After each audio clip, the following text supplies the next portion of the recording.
Vamos seguir essa videoaula aprofundando a descrição dos estados de polarização da luz. Vamos falar aqui agora especificamente da representação matricial. Nós vamos descrever a polarização da luz agora como matrizes ou como vetores. Esse formalismo é conhecido também como vetores de Jones. Então, vamos seguir com a onda plana. Essa onda plana, como já foi adiantado, ela pode ser representada por meio de uma matriz ou de uma matriz coluna, onde cada um dos elementos da matriz, A11, A12, A13, ele é basicamente a componente dessa onda. Então, componente X, componente Y, componente Z, conforme está aí. Se a onda plana se propaga ao longo do eixo Z, que para a gente não perde generalidade nenhuma no que eu vou discutir aqui agora, simplesmente estou escolhendo a direção em que a luz está se propagando, a gente já de imediato elimina a componente Z. Nós já verificamos que a onda plana é transversal, então não tem componente Z, então aquele termo, o último termo desse vetor, o elemento A13 é nulo. Vou fazer uma outra consideração também. Então observem que existe o termo KZ. E o KZ quer dizer que é o ponto em que eu vou contabilizar, onde eu vou estar olhando o campo elétrico. Então, por simplicidade, eu vou escolher o ponto Z igual a zero, que produz esse exponencial 1.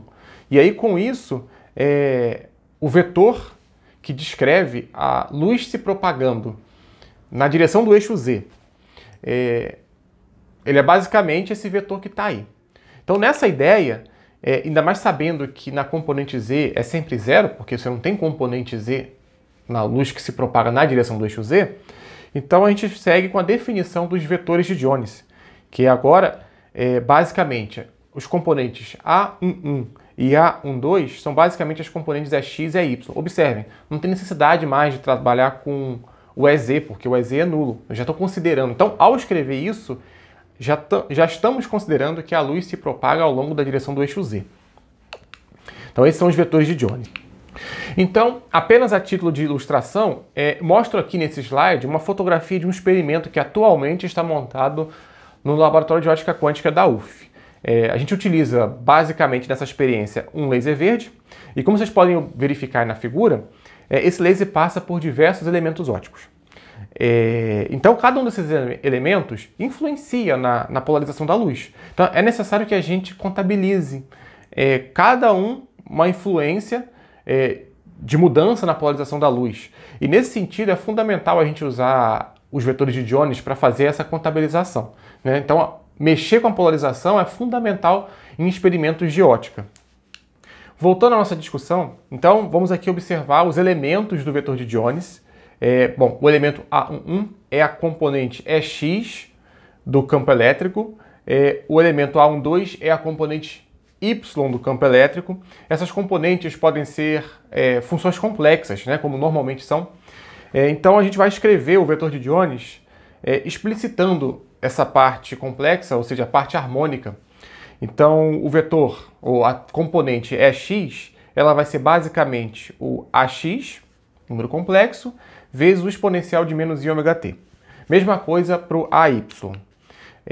Se a gente basicamente reescreve a amplitude complexa em termos de uma parte real vezes uma fase, conforme está aí, o vetor de Jones toma a seguinte forma, e eu vou agora fazer a seguinte coisa aqui. Eu vou pegar esse vetor de Jones e vou separar o que tem em comum entre eles, que é basicamente o termo cosseno de ômega-t, e vou deixar dois vetores separados. Um deles tem o elemento A12 nulo e o outro deles tem o elemento A11 nulo. Basicamente, eles representam os estados de polarização horizontal e vertical. Basicamente, o elemento A11, diferente de zero, quer dizer que tem componente X. O elemento A12 igual a zero quer dizer que não tem componente Y, ou seja, então esse primeiro vetor representa um estado de polarização linear na horizontal e o segundo vetor um estado de polarização linear na vertical. Ambos são multiplicados pelo cosseno de ômega-t, que, como nós já vimos, dá o caráter de mudança, ou seja, como que o módulo do campo elétrico muda ao longo do tempo. Qualquer estado de polarização, o campo elétrico resultante, ele é basicamente a soma desses dois, né? É x, mas é y. Então, qualquer estado de polarização bem definido, ele é descrito pela superposição desses vetores de Jones. Ou seja, na verdade, eu só reformulei a nosso ponto de partida de que qualquer estado de polarização ela é a superposição de dois estados ortogonais, só que agora estou deixando isso explícito aqui, né? Basicamente definindo os vetores de Jones, que representam a polarização em x, que é a horizontal, e na vertical, em y. Então, em resumo, a gente tem essa nomenclatura que está aí no slide, né? A polarização, normalmente eu vou chamar de polarização linear, como basicamente sendo esse H com o chapéu em cima, e a polarização vertical como V chapéu em cima. Então, esses são os vetores de Jones que descrevem os estados de polarização da luz, horizontal e vertical, respectivamente. Então, vamos ver aqui alguns exemplos simples, casos que nós já vimos na outra forma de representar, em termos de gráficos, e agora a gente vai ver aqui como que isso fica na notação matricial, ou em termos dos vetores de Jones. Só para ilustrar, olha o seguinte exemplo. AY igual a x, são dois números iguais, e isso é igual a zero, diferente de zero, por sinal, e eu estou falando também que as fases φx e φy são iguais, que vai ser igual a φ0.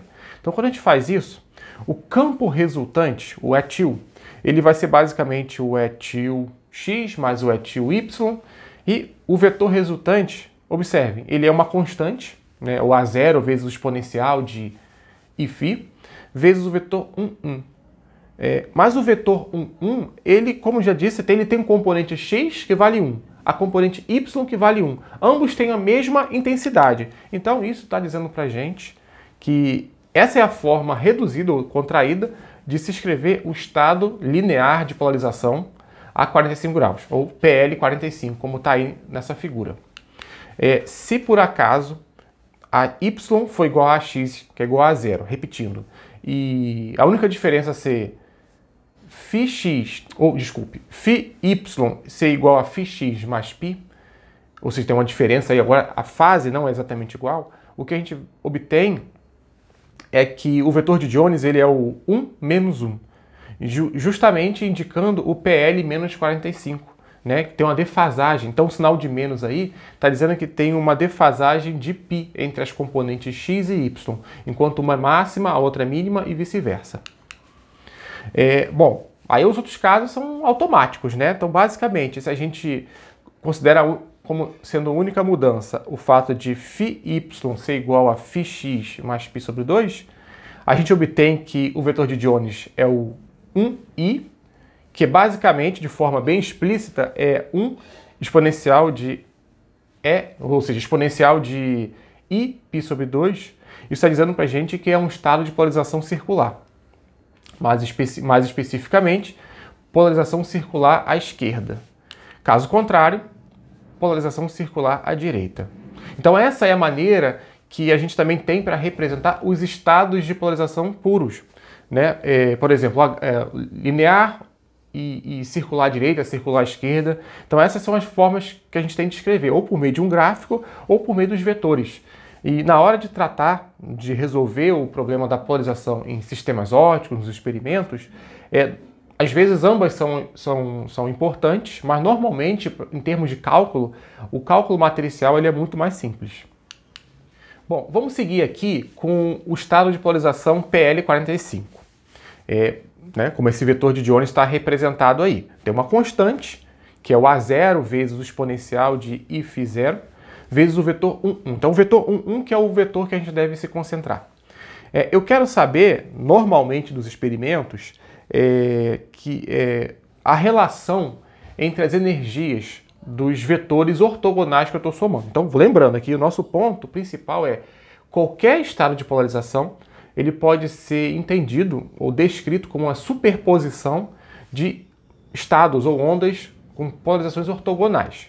E esse vetor PL45 deixa claro isso para a gente, né? Se eu olho o elemento 1, 1 e o elemento 1, 2, eu sei que ambos tenham o mesmo tamanho. Mas eu vou querer, em situações mais gerais, comparar vetores diferentes. Então é muito útil a gente normalizar de forma a ter, por exemplo, a intensidade valendo 100% ou 1 e qualquer outro vetor que vai ser comparado também normalizado, eu vou conseguir ver exatamente o balanço de energia entre eles. E como que a gente normaliza? Basicamente você pega um vetor e divide pela sua norma. Você vai saber basicamente que a norma, você vai lembrar isso, sei lá, da matemática elementar, acho que é geometria analítica, que você faz esse tipo de conta, você vai ver que a norma é basicamente a raiz quadrada do produto escalar de dois vetores. Isso, e no caso geral, que esses vetores são números complexos, ou vetores complexos, é basicamente E estrela E. E se eu tenho aqui na notação de Jones, de uma forma bem simplificada, se eu for multiplicar isso, eu pego basicamente o primeiro vetor, faço ele transposto, e faço o complexo conjugado dele, conforme está aí, e multiplico pelo vetor normal. Então, se eu fizer essa conta, vai me dar um número escalar, que é justamente a norma que eu estou calculando. E esse número escalar é raiz de 2 vezes A. E aí eu vou jogar isso, ou seja, eu vou reescrever o vetor PL45, vou chamar aqui de E45, como sendo basicamente exponencial de φ0 dividido por raiz de 2. Mas observem, esse exponencial de φ0, ele é uma fase global. Ele é uma fase, ele não tem se você fizer a norma dele, do exponencial desse complexo de φ0, isso vai dar 1. Então, é muito comum a gente chegar e descartar a fase global. Esse termo, então, o vetor PL45 ele vai ser basicamente 1 sobre raiz de 2, multiplicado pelo vetor 1, 1. E ele é, de fato, normalizado. Então, observem, se você fizer a mesma conta agora e multiplicar o E45 vezes o E estrela 45, ou vice-versa, você vai ver que isso é igual a 1. Ou seja, a norma dele vale 1. Então, esse vetor que você acabou de normalizar, ele tem intensidade, ou seja, eu vou chamar aqui de norma 1. Então, vai ser a nossa referência aqui para os estudos de polarização. Eu vou seguir aqui nessa videoaula apresentando uma tabela. Bom, os casos H e V já são automáticos, eles já são normalizados. Se você calcular a norma deles, ou produto H vezes H ou V vezes V, você vai ver que já é normalizado. O PL45 nós fizemos no slide anterior. E o PL-45 vai ser equivalente, também é normalizado. E os estados de polarização D e E, circular à direita e circular à esquerda, também são normalizados, de acordo com o que está aí no slide. Também é importante a gente saber se os estados são ortogonais. Então, como foi dito, o nosso ponto de partida era que quaisquer dois estados ortogonais, somados ou superpostos, geram, na verdade, qualquer estado de polarização pode ser gerado pela superposição de dois estados de polarização ortogonais.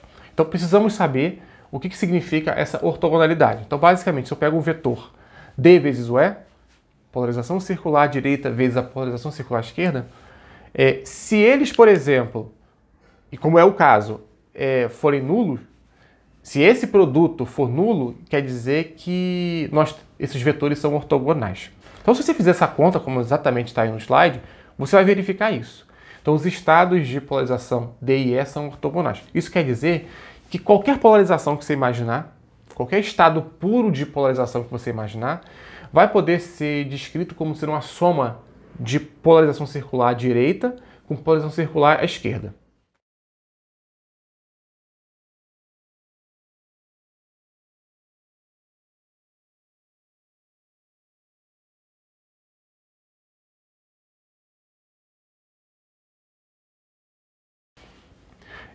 Bom, posso fazer a mesma análise, D vezes E também vai ser igual a zero, ou seja, exatamente provando isso.